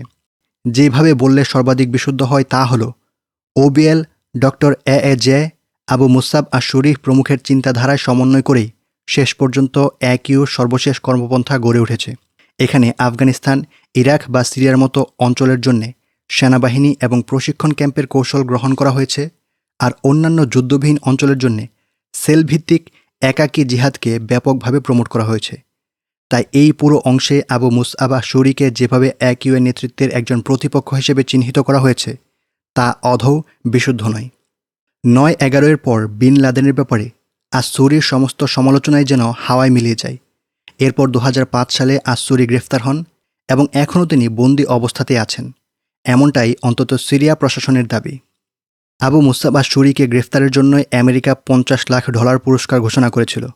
পাকিস্তানি গোয়েন্দারা বেশ কিছুদিন তাকে এবং তার আশেপাশের যোদ্ধাদেরকে নজরদারি করার পর 2005 সালের 21 অক্টোবর কুয়েটা শহরে তুমুল সংঘর্ষের পর গ্রেফতার করতে সক্ষম হয়। সময়টা ছিল সেই বছরের রামাদানের ইফতারের সময়। এরপর পাকিস্তান আবু মুসআব আশ-শুরিকে আমেরিকার কাছে হস্তান্তর করেছে এবং আমেরিকা এবং তাকে একজন গোস্ট ডিটেইন হিসেবে বিভিন্ন ব্ল্যাক সাইট এবং কারাগারে গোপনে স্থানান্তরের উপরে রেখেছে। এই বইটি লেখার সময় অর্থাৎ 2011 সালের দিকে আবু মুসাব আশ-শুরি সিরিয়ার কোনো একটি কারাগারে আটক ছিল। 14 সালের এপ্রিলে স্বয়ং ডক্টর এজে একটি বক্তব্যে আবু মুসাব আশ-শুরি তখনও গ্রেফতার হয়ে থাকার ব্যাপারে উল্লেখ করেছিলেন। ওবিএলের বিরোধী হওয়া সত্ত্বেও এই সমস্ত সাবেক সহকর্মীরা কিন্তু আদৌ পশ্চিমের বন্ধু নয়। বিন লাদেনের সাথে তাদের মনোমালিন্য স্রেফ সময় আর কৌশল নিয়ে। তারা কেউই কিন্তু ওবিএলকে খারাপ মুসলিমও ভাবতেন না, এমনকি তার কৌশলগত লক্ষ্যকে বাস্তবতা বিবর্জিতও মনে করতেন না। হাশিম আল মাক্কির ভাষায়, কে ওবিএলের গুরুত্ব জানে না, কে জানে না তার উদারতা, ধার্মিকতা, সাহসিকতা আর জিহাদে ইবাদতে প্রবল উৎসাহের কথা। এমনকি হাশিমের বক্তব্যে ওবিএলের প্রতিধ্বনিও শোনা যায়, মুসলিম বিশ্বে আমেরিকার হস্তক্ষেপের প্রবল বিরোধিতার প্রতিধ্বনি। আমরা এই যুদ্ধ চালিয়ে যাব যতক্ষণ না ওরা আমাদেরকে আমাদের নিজেদের ইচ্ছার উপর ছেড়ে না চলে যায়। আর হাশিম আল মাক্কির মতো আবু মুসাব আশ-শুরিও তালিবানের পতনে কিছুটা নাখুশ থাকলেও তিনি ওবিএলের world front against crusaders and Jews গঠনকে তিনি একটি যুগান্তকারী পদক্ষেপ বলে আখ্যায়িত করেছিলেন। এছাড়াও তিনি 9/11 হামলাকেও সমর্থন করতেন। তার মতে এর একটি ইতিবাচক প্রভাব ছিল এবং এর মাধ্যমে মুজাহিদদের ঐক্যের দ্বার খুলে গিয়েছিল। রিয়াদ ন্যারেটিভ। সৌদি আরব আসলে আমেরিকার সত্য ও নির্ভরযোগ্য মিত্র। আমেরিকান জনগণ ও সরকারের এহেন বিশ্বাসে 9/11 ক্ষয় ধরিয়ে দিয়েছিল। 9/11 হামলায় 19 জন মুজাহিদের মধ্যে 15 জনই ছিলেন সৌদি নাগরিক। ফলে স্বাভাবিকভাবেই আমেরিকানদের এমনকি গোটা পশ্চিমের মনেই সৌদির ব্যাপারে সংশয় সন্দেহ দানা বেঁধে ওঠে। এর ওপর বুশ প্রশাসন যে ওসামা বিন লাদেনের পরিবারকে আমেরিকা থেকে কোনোরকম প্রশ্নপর্ব ছাড়াই যেতে দিতে বাধ্য হয়েছিল, সেটাও হয়তো সম্ভবত হয়েছিল সৌদির পক্ষ থেকে কূটনৈতিক পাসপোর্ট থাকার কারণে। ফলে সেই সময় সৌদিদের জন্যে আমেরিকার বন্ধু ইমেজ ধরে রাখা কঠিন হয়ে পড়ে, কেননা সমস্ত প্রমাণাদি তাদের বিপক্ষেই রায় দিচ্ছিল। কিন্তু রিয়াদের সৌভাগ্য যে তারা তাদের ক্ষতি পুষিয়ে নেওয়ার জন্যে শ্রোতা হিসেবে পেয়েছিল বুশ প্রশাসনকে। আর বুশ প্রশাসন আগের থেকেই বিশ্বাস করতে চাইতো যে সৌদি রাজতন্ত্র তাদের বন্ধু। তাই ওবিএলের ব্যাপারে ভালো সৌদির ছেলেটা খারাপ মিশরীয়দের হাতে পড়ে নষ্ট হয়ে গিয়েছে ধরনের বয়ান প্রমাণের জন্যে সৌদি বুশ প্রশাসন নিয়ন্ত্রিত ওয়াশিংটনের ওপর আস্থা রাখতে পেরেছিল। বিশেষত এই ব্যাপারে যে আমেরিকার মিডিয়া সৌদিকে যেভাবে খুশি আবেগ নিয়ন্ত্রণ করা আমেরিকাপন্থী প্রোপাগান্ডা প্রচার করতে দিবে। তাছাড়া লরেন্স রাইটের মতো সাংবাদিকেরাও ওবিএল সম্পর্কে উচ্চপদের সৌদিদের, বিশেষত প্রিন্স তুর্কি আল ফয়সালের থেকে মন্তব্য গ্রহণে প্রস্তুত ছিল। আর এসব কিছুর সাথে ছিল আমেরিকার কংগ্রেসে অস্ত্র ব্যবসায়ীদের সৌদিপন্থী লবি। যেহেতু সামরিক খাতে রিয়াদ যে বিশাল অঙ্কের অর্থ ঢালত, তা থেকেই এইসব অস্ত্র ব্যবসায়ীরা দারুণ মুনাফা লাভ করত। নিজের শ্রোতাদের স্ব-উদ্যোগে প্রভাবিত হওয়া ছাড়া সৌদিদেরকে তার দেশের অভ্যন্তরীণ ধর্মীয় সংহতিতে আঘাত না দেওয়ার দিকেও সতর্ক দৃষ্টি রাখতে হচ্ছিল। এছাড়াও সতর্কতা অবলম্বন করতে হচ্ছিল তাদের খিটখিটে তালেবান ভাইদেরকে রাগিয়ে দেওয়া থেকেও। এখানে বলে রাখা ভালো যে 9/11 পরবর্তী সময়ে প্রশাসনিকভাবে যে সৌদি আরব তালেবান সম্পর্কচ্ছেদের কথা বলা হয় তা আদতে তেমন গুরুত্বপূর্ণ কিছুই ছিল না। নোট: এই কথা মতবিরোধপূর্ণ, তবে আমেরিকাপন্থী দৃষ্টিকোণ থেকে এমন মতামত আসাই স্বাভাবিক। কেননা কাফিরদেরকে খুশি করতে গেলে সারইভাবে পুরো দিন বিসর্জন করে দিলেও সেটা ওদের সংজ্ঞা, ওদের প্রয়োজন, ওদের মন মতো করে না হলে ওরা খুশি হয় না। এই কারণেই সৌদি আরব মুসলিম তালিবানদের ওপর কাফির আমেরিকাকে বন্ধু হিসেবে বাছাই করার ইত্তিদাদে জড়ালেও মাইকেল শোয়ারের মতো পশ্চিমা বিশ্লেষকদের মতে সেটা তেমন গুরুত্বপূর্ণ কিছু বলে বিবেচিত হয়নি।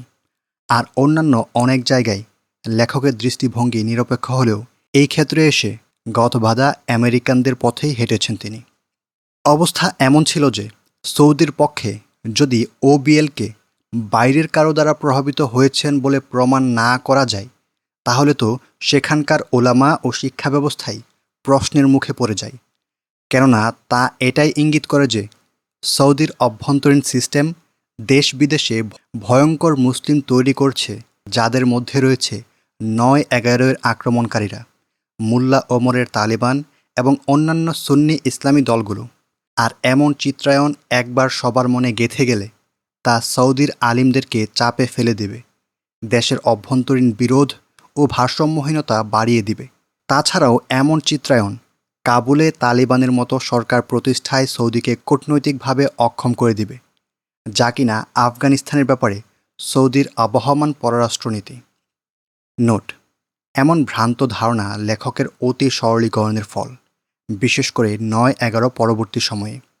আমেরিকান লেখক এখানে রাশিয়ানদের বিরুদ্ধে জিহাদের সময়কালে আফগানিস্তানে সৌদি আরবের সাহায্যের ইঙ্গিত করে কথাগুলো বলেছেন, অথচ সৌদি শাসকদের প্রকৃত রূপ বোঝা যায় আফগানের জিহাদ আমেরিকার বিরুদ্ধে ঘুরে যাওয়ার পর। লেখক নিজেই প্রথমে উল্লেখ করেছিলেন যে ৯-১১-এর পরে সৌদি নিজেদেরকে আমেরিকার বন্ধু প্রমাণের জন্য উঠে পড়ে লেগেছিল, কিন্তু এখানে এসে আফগানের ব্যাপারে সৌদির পররাষ্ট্রনীতি নিয়ে উল্টো কথা বললেন, যেখানে বাস্তবতা হলো সৌদির পররাষ্ট্রনীতি আমেরিকার স্বার্থরক্ষাকারীই ছিল, এমনকি রাশিয়ানদের বিরুদ্ধে জিহাদের সময়েও। আর রাশিয়ানদের বিরুদ্ধে জিহাদের সময় সৌদি সহ সমস্ত বিশ্বের যে সকল আলিমেরা সেই জিহাদের পক্ষপাতিত্ব করেছিলেন, আমেরিকার বিরুদ্ধে জিহাদ শুরু হলে, বিশেষত ৯-১১-এর পর, তারাও মোটা দাগে দুই ভাগে বিভক্ত হয়ে পড়েন। এক দলের বক্তব্য ও অবস্থান সৌদি শাসকের মনোপুত করে আমেরিকান স্বার্থের পক্ষে যায়, আর অন্য দলটির অবস্থান যায় তালিবান ও আল কায়দার জিহাদের পক্ষে। বলাই বাহুল্য, এই দুই দলের মধ্যে সৌদি সরকার প্রথম দলের পৃষ্ঠপোষকতা করেছে এবং দ্বিতীয় দলকে নানা প্রকার জুলুম করেছে, কিন্তু এখানে দ্বিতীয় দলটির অবস্থানকেই আফগানিস্তানের ব্যাপারে সৌদি আরবের আবহমান পররাষ্ট্রনীতি বলে মনে করা হলে তা স্পষ্টতই ভ্রান্ত বলে বিবেচিত হবে। প্রেক্ষাপটের দিকে নজর দিলে দেখা যায় সৌদির প্রোপাগান্ডার প্রথম কৌশলটি ছিল ভুল। তারা দেখতে চেয়েছিল যে বিন লাদেনের মা ছিলেন সিরিয়ান, অর্থাৎ সৌদির বাইরের। এছাড়া তিনি নাকি মোহাম্মদ বিন লাদেনের সবচেয়ে অবহেলিত স্ত্রী ছিলেন। তার ছেলে ওসামা নাকি কিশোর বয়স থেকেই বৈরুতের বারে বারে মারামারি, মাতলামি আর আজেবাজে কাজ করে বেড়াতো, কিন্তু এগুলো হালে পানি পায়নি, কেননা এসবের কোনোটা বিন্দুমাত্র সত্য না। ওসামার মা আলিয়াকে বিশাল বিন লাদেন পরিবারের সবাই ভালোবাসত, আর ওসামার ভদ্রতা ও স্বভাবও ছিল স্বচ্ছ ও প্রশংসিত। চূড়ান্ত বোকা কিংবা গোঁড়া সৌদিপন্থী আমেরিকানরাই কেবল এসব গালগপ্প গিলতে পারে।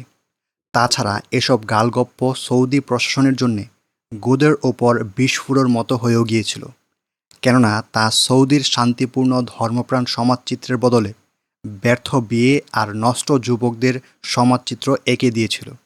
প্রথম প্রচেষ্টায় ব্যর্থ হয়ে সৌদি সরকার নিখুঁতভাবে এমন আরেক চিত্র আঁকার চেষ্টা চালায়, যা পরবর্তীতে এক সফল ও কার্যকরী প্রোপাগান্ডা হিসেবে প্রমাণিত হয়।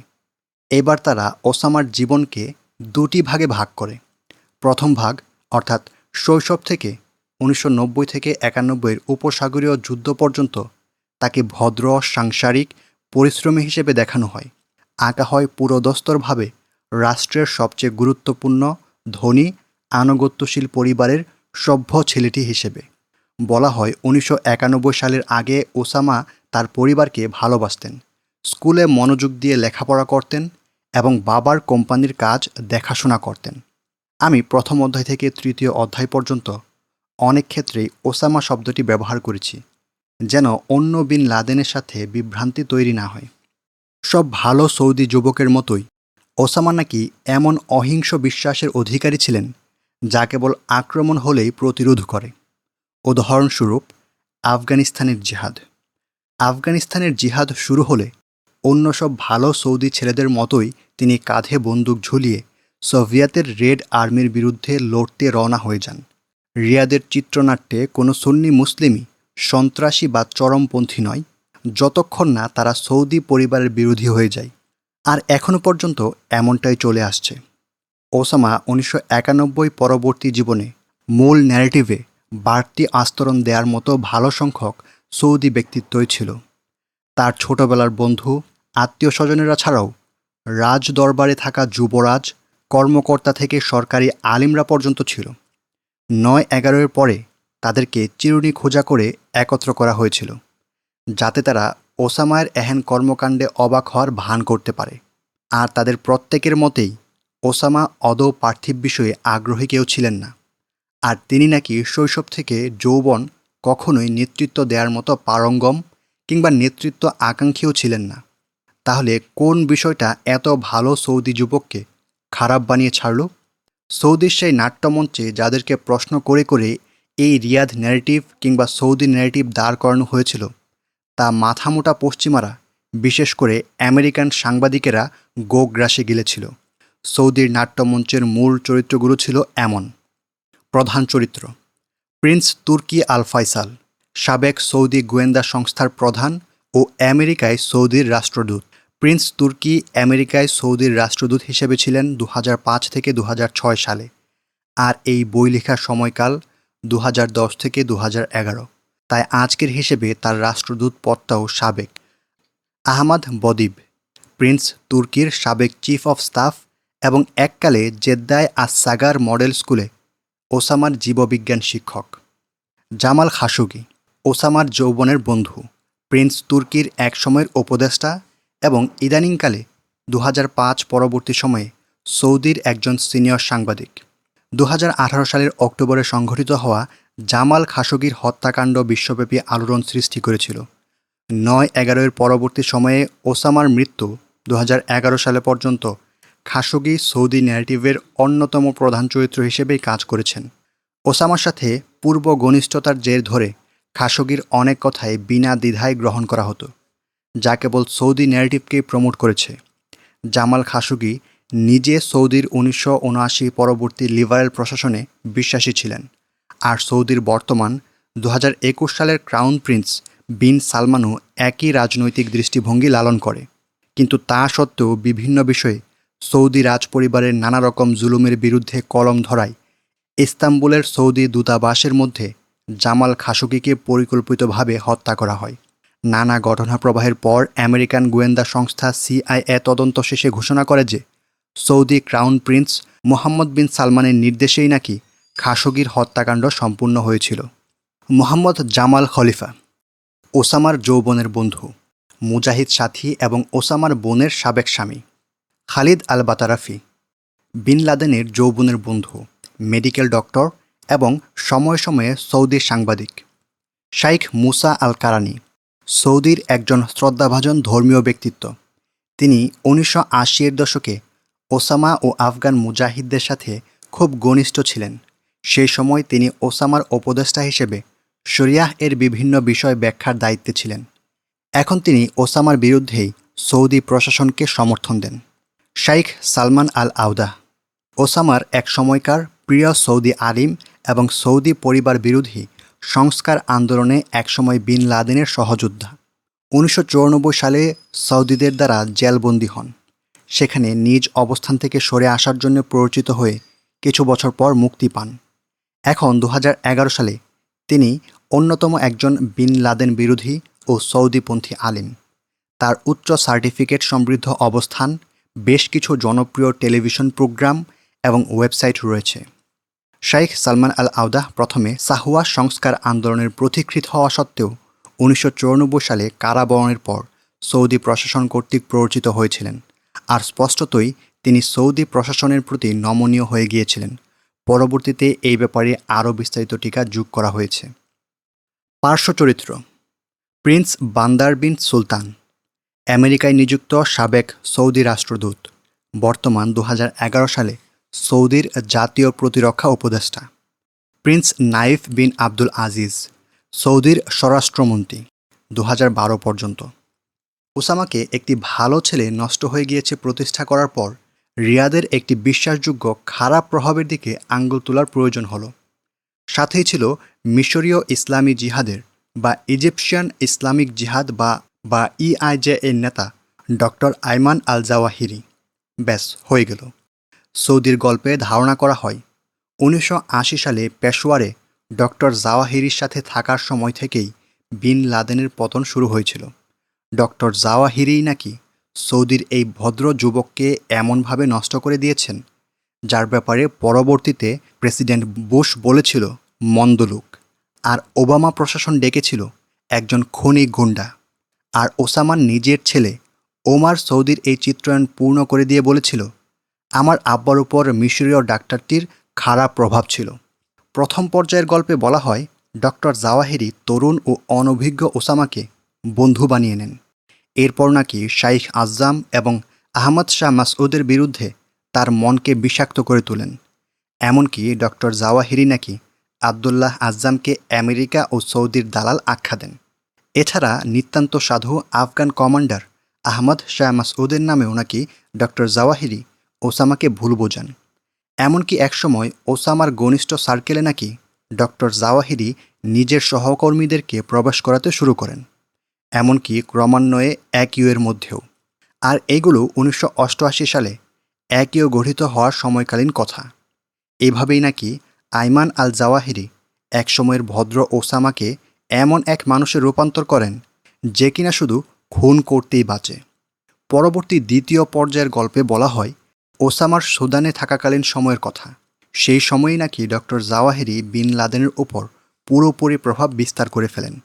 এমনকি 1996 সালে যখন ওসামা আফগানিস্তানে ফিরে আসেন, ততদিনে নাকি তিনি ডক্টর জাওয়াহিরির হাতের পুতুল, যেভাবে নাচানো হয় সেভাবেই নাচেন হয়ে যায়। উদাহরণ হিসেবে বলা যায় 2006 সালে ওসামার এককালের বন্ধু উপদেষ্টা শাইখ মুসা আল কার্নির জনসম্মুখে দেয়া বক্তব্য। তিনি বলেন, তিনি বা ওসামা এখন পুরোপুরিভাবে মিশরীয় আল জিহাদ সংগঠনের আদর্শে দীক্ষিত এবং সেটারই এক অপরিহার্য অংশে পরিণত হয়েছেন।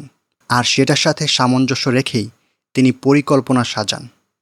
এত হাস্যকর আর ফালতু ন্যারেটিভ হওয়া সত্ত্বেও এটাকে পশ্চিমের অনেকেই গিলেছিল। অবশ্য দ্য লোমিং টাওয়ার, আল কায়দা অ্যান্ড দ্য রোড টু 9/11 বইয়ের মতো করে অতটা গোগ্রাসে কেউ গিলতে পারেনি। আমরা সামনে দেখব যে আইমান আল জাওয়াহিরি তো বিন লাদেনকে প্রভাবিত করেনি, বরং উল্টোটা ঘটেছিল। তবে হ্যাঁ, এটা মানতেই হবে যে রিয়াদ এই ন্যারেটিভের মাধ্যমে খুব ভালোভাবেই নিজের স্বার্থ উদ্ধার করে নিয়েছিল। তারা এর মাধ্যমে আমেরিকার এমন প্রশাসনকে বুঝ দিয়ে দিয়েছিল যারা আগে থেকেই সৌদিরা ভালো অনুগত সাথী বিশ্বাস করতে বেশি আগ্রহী ছিল। তাই তারা সৌদিকে পূর্ণ সমর্থন করে যায় আর নিজ জনগণকে ফেলে রাখে আরব উপদ্বীপে বোধহয় সব ঠিকঠাকই আছে এই ধরনের এক সংশয়ে। তাছাড়া এই ন্যারেটিভ সৌদির ধর্মীয় এস্টাবলিশমেন্টের সাথেও সামঞ্জস্যপূর্ণ ছিল, আর তারা মিডিয়ার কাছে এই গল্প ফেরি করতেও ভালো ভূমিকা রেখেছিল। এর উপর এই বয়ান তালিবান নেতাদেরকেও অসন্তুষ্ট করেনি, যাদের মাধ্যমে সৌদি পরবর্তীতে কোনো এক সময়ে হলেও আফগানে ইসলামপন্থী প্রশাসন গড়ার স্বপ্ন বুনে রেখেছিল। এই ব্যাপারে টিকাটি পূর্বেই পাঠ করা হয়েছে। আর যেহেতু এই ন্যারেটিভ শুরু থেকেই ওয়াশিংটনের উচ্চ মহলে সাদরে গৃহীত হয়েছিল, তাই অল্পকালের মধ্যেই রিয়াদ এটার আরও বাহুল্যতায় ভরা সংস্করণ হাজির করল।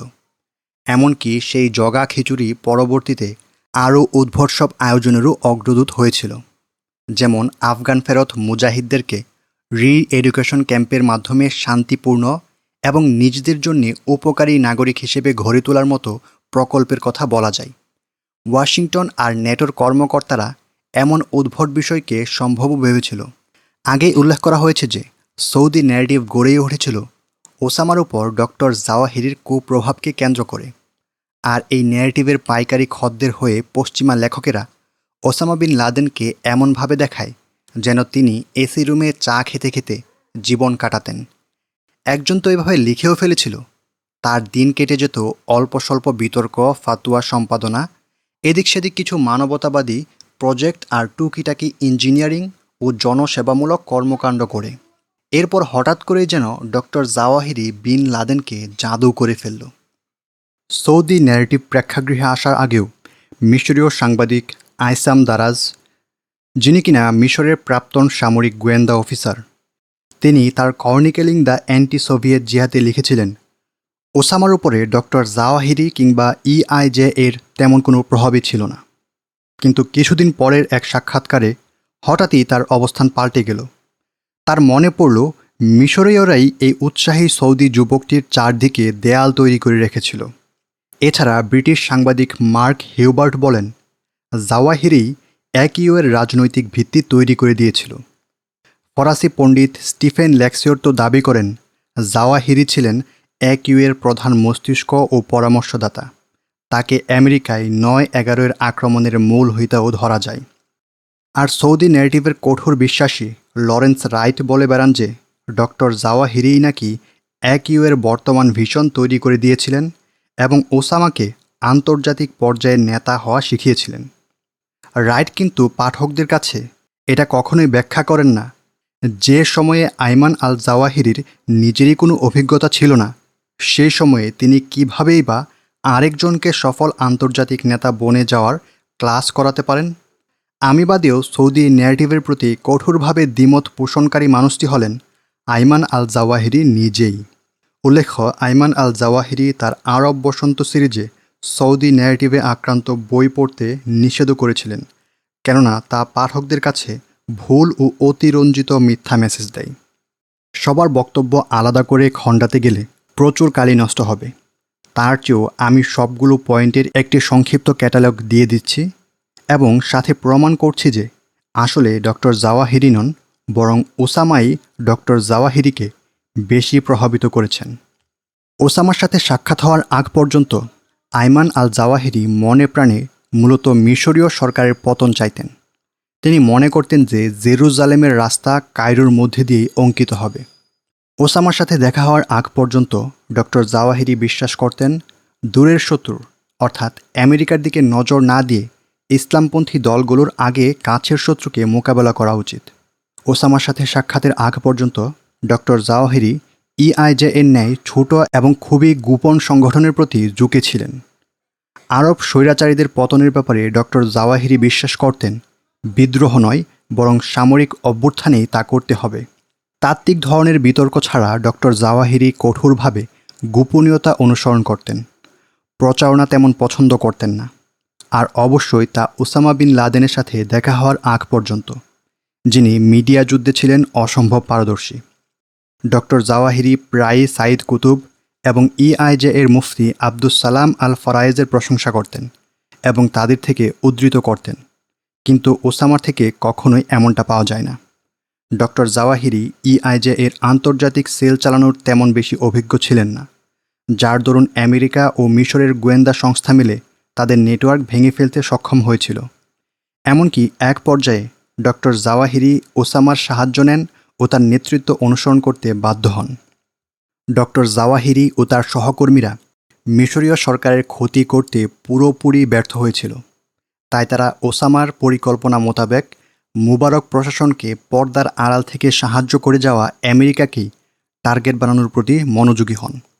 ওসামার সাথে দেখা হওয়ার আগ পর্যন্ত ডক্টর জাওয়াহিরি মিশরীয় জাতীয়তার দিকে কিছুটা ঝুঁকেছিলেন, এমনকি তিনি মিশরীয়দেরকে আরবদের চেয়েও উত্তম ভাবতেন, যতদিন না তার ওসামা বিন লাদেনের সাথে পরিচয় হয়।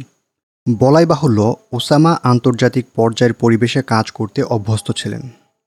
ডক্টর জাওয়াহিরি ভালো অঙ্কের অর্থ সংগ্রহে অক্ষম ছিলেন। ওসামার সাথে দেখা হওয়ার আগ পর্যন্ত চিন্তাবিদ হিসেবে ডক্টর জাওয়াহিরির পরিচয় কিংবা তার নরম ব্যক্তিত্ব কোনোটিই তাকে আন্তর্জাতিক স্পটলাইটে এনে দেয়নি। আর ওসামা সংগঠনে যোগ দেওয়ার আগে ময়দানের যোদ্ধা হিসাবেও তার খুব যে একটা অভিজ্ঞতা বা প্রতিভা ছিল এমনটাও নয়। সৌদি ন্যারেটিভ থেকে সত্য মিথ্যা আলাদা করা যে কোনো বায়োগ্রাফারদের জন্য সত্যিই চ্যালেঞ্জিং। আসলে এই ন্যারেটিভটা যে হারে পশ্চিমা রাজনীতিবিদ, পণ্ডিত ও সাংবাদিকেরা কবুল করে নিয়েছে, তাতে সত্য মিথ্যা যাচাই কঠিন হওয়াটাই স্বাভাবিক। এর উপর সৌদি ন্যারেটিভে নিজেদের মন গড়া মিথ্যার সাথে সাথে অনেক প্রয়োজনীয় সত্য তথ্য রাখা হয়েছে।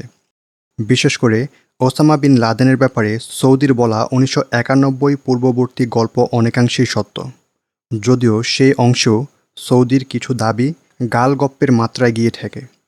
আসলে ওসামার 1991 পরবর্তী জীবনকেই তার ব্যাপারে পরবর্তী সময়ে সৌদি ন্যারেটিভের বরাত দিয়ে আসা কাজগুলোর বিরুদ্ধে দাঁড় করানো যায়, বিশেষত সাম্প্রতিক সময়ে বের হওয়া Carmen bin Laden, Osama bin Laden ও নাজওয়া বিন লাদেনের লিখিত বইগুলোর তথ্য দিয়ে।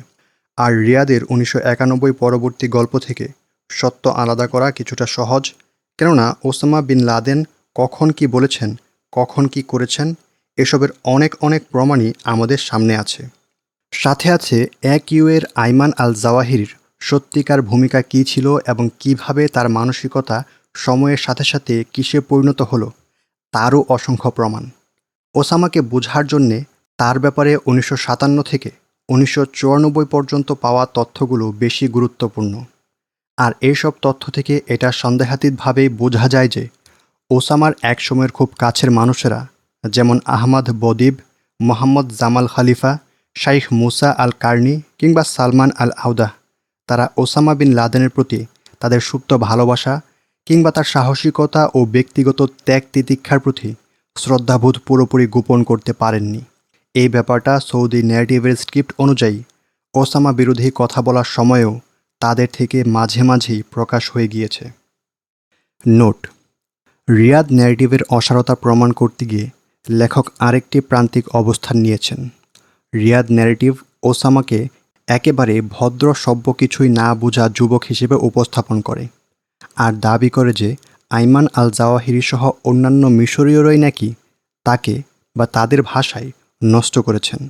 অপরদিকে মাইকেল শয়ার আরেক প্রান্তিক অবস্থান নিয়ে ওসামা বিন লাদেনের চিন্তার ক্রমবিকাশে আইমান আল জাওয়াহিরি ও অন্যান্য মিশরীয়দের সাহায্যকারী অবদানকে পুরোপুরি অস্বীকার ও বিলুপ্ত করে বসেছেন।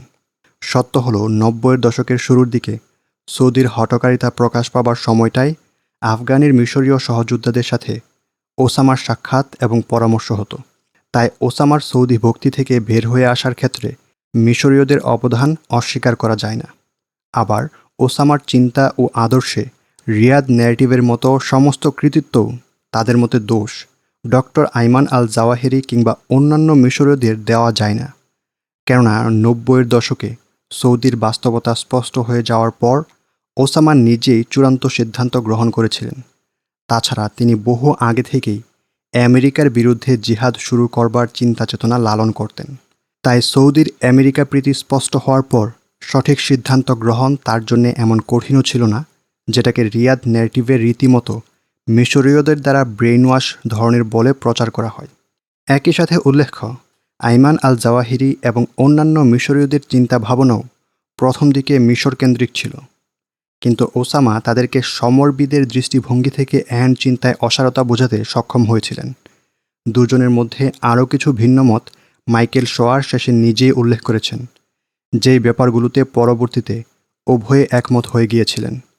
তাই খুবই সহজ করে বললে ওসামা বিন লাদেন এবং আইমান আল জাওয়াহিরিরা একে অপরের চিন্তা ভাবনা পরিশুদ্ধ করতে করতে এগিয়েছিলেন। তাদের মধ্যেকার সম্পর্ক কখনোই একে অপরকে ব্রেইন ওয়াশ ধরনের ছিল না, বরং এটা ছিল একে অপরকে বোঝাপড়া, শুধরে দেয়া এবং সমন্বয়ের সম্পর্ক। এরই ধারাবাহিকতায় এর বর্তমান আদর্শিক ও কর্মপদ্ধতিগত রূপ দাঁড়িয়েছে। সাম্রাজ্যবাদী ন্যারেটিভ।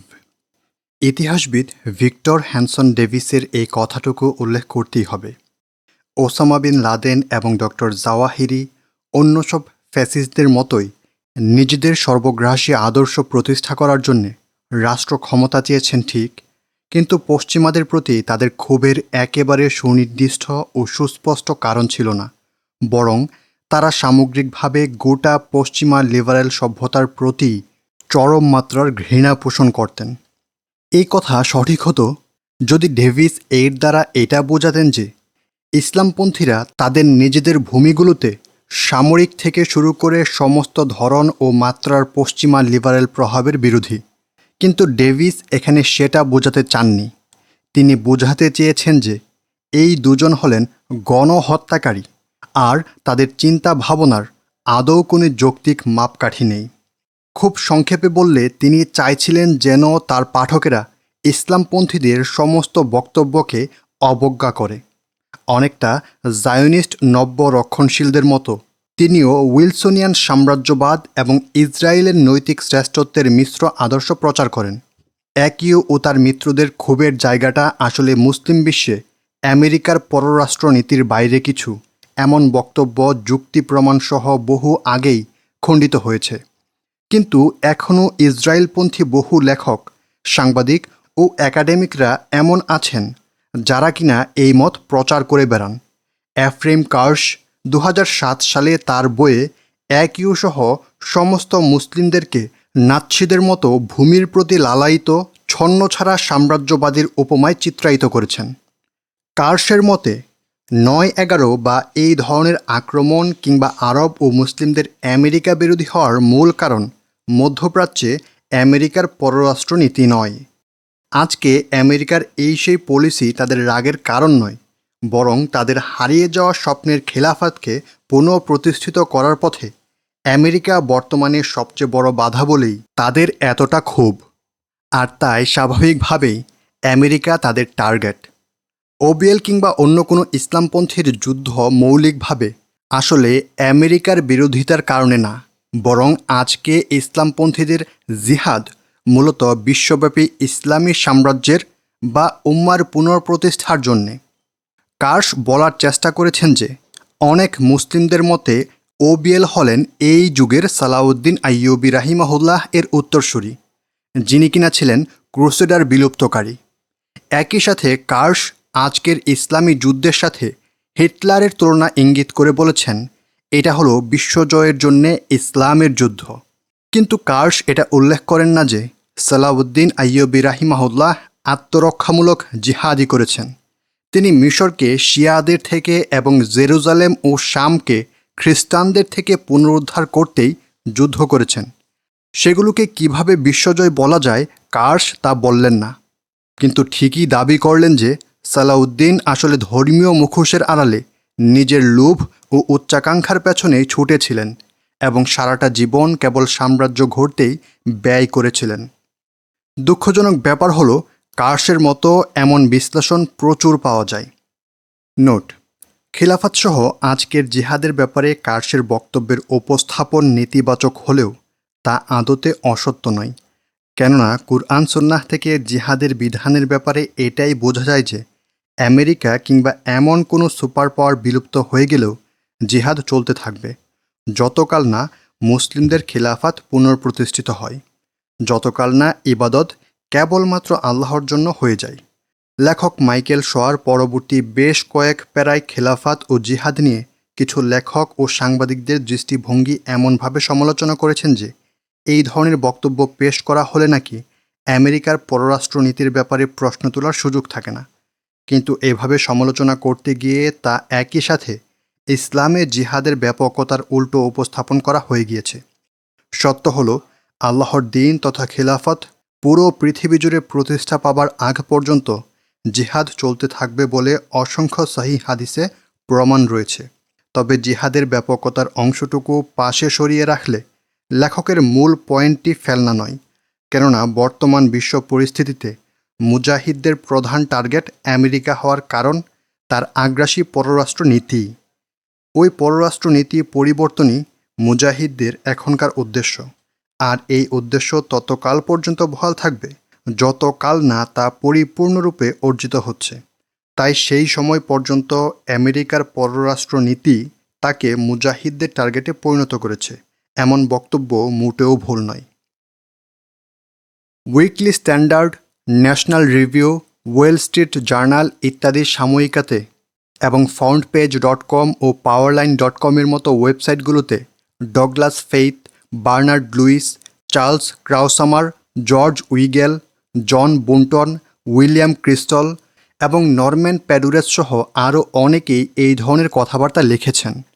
আর মিডিয়া তো বটেই, উভয় পার্টির তথা ডেমোক্র্যাট ও রিপাবলিকান এর উল্লেখযোগ্য সংখ্যক রাজনৈতিক ব্যক্তিদের মধ্যেও এই অবস্থান যতটা জনপ্রিয় তা সত্যি অবাক করার মতো।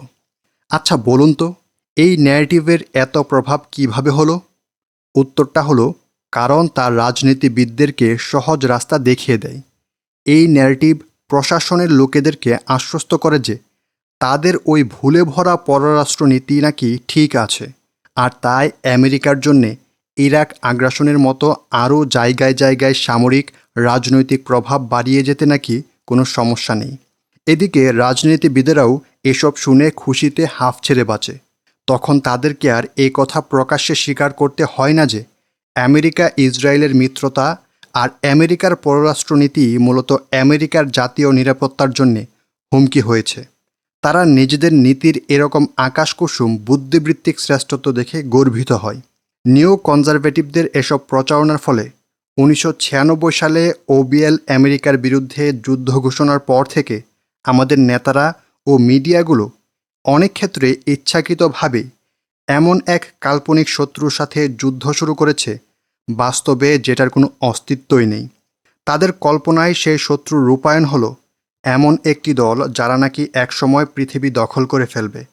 এইভাবেই পশ্চিমা নেতৃবৃন্দ যখন এক কাল্পনিক ড্রাগন হত্যা করায় ব্যস্ত, তখন আমরা প্রকৃত অর্থে যেই শত্রুর সাথে লড়ছি তারা মুসলিম ভূমিগুলোতে আমেরিকার হস্তক্ষেপের বিরুদ্ধেই জিহাদ চালিয়ে যাচ্ছে।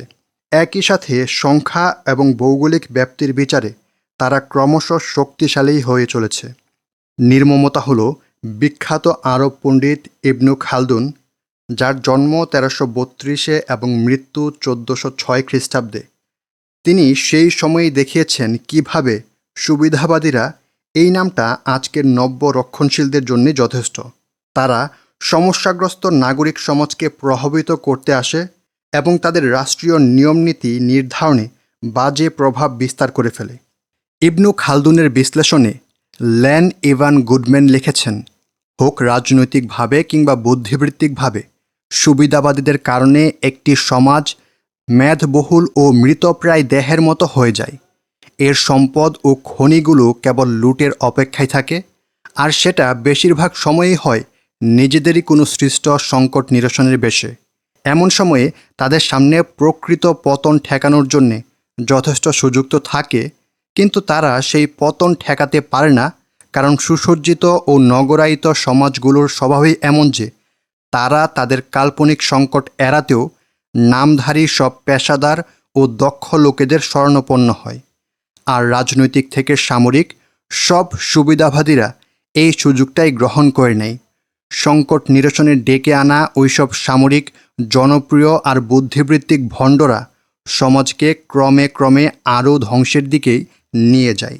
কার্স লুইস ও অন্যদের সৃষ্টি করা বিভ্রান্তিকে এর চেয়ে ভালোভাবে বলা কষ্টকর। এইসব বিভ্রান্তির কারণে আমেরিকা ইসলামপন্থীদের কথার তেমন গুরুত্বই দেয় না, আর তার ফলে তাদেরকে দমনে কোনো ভালো পলিসিও আমেরিকা তৈরি করতে পারে না। মাইকেল ব্লাহুসের ভাষায় বলতে হয়, অহংকারী সামরিক শক্তি এবং চাপিয়ে দেয়া গণতন্ত্রায়ন মুসলিম বিশ্বে জনগণের মন তো হারিয়েছেই, ভবিষ্যতে তা জয় করার ছিটেফোঁটা সম্ভাবনাও পিষে মেরে ফেলেছে। 2009 সালের সেপ্টেম্বরে ওবিএলও আমেরিকানদের উদ্দেশ্যে বলেছিলেন, তোমাদের নিজেদের নব্য সুশীলদের সৃষ্ট ভয় ও বুদ্ধিবৃত্তিক সন্ত্রাস থেকে বের হয়ে আসা দরকার। এছাড়া জর্জ বুশ কিংবা বারাক ওবামা, যার নেতৃত্বেই হোক না কেন, তিনি আরও উল্লেখ করেছেন, তিক্ত সত্য হলো নব্য সুশীলগুলো এখনও তোমাদের জন্যে বিরাট বোঝা। বিন লাদেন অভিজ্ঞদের ন্যারেটিভ।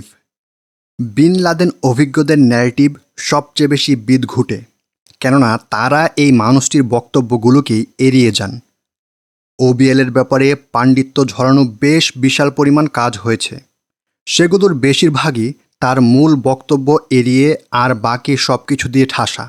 অন্য ভাষায় বলতে গেলে এই অভিজ্ঞরা বিন লাদেনের যত প্রকার শত্রু রয়েছে, তার সৌদি কোনো প্রতিদ্বন্দ্বী, আমেরিকার প্রশাসনে থাকা কর্মকর্তা, স্বঘোষিত কোনো পণ্ডিত কিংবা সন্ত্রাসবাদ বিশেষজ্ঞ, তাদের সবার কথাই নিয়ে আসেন।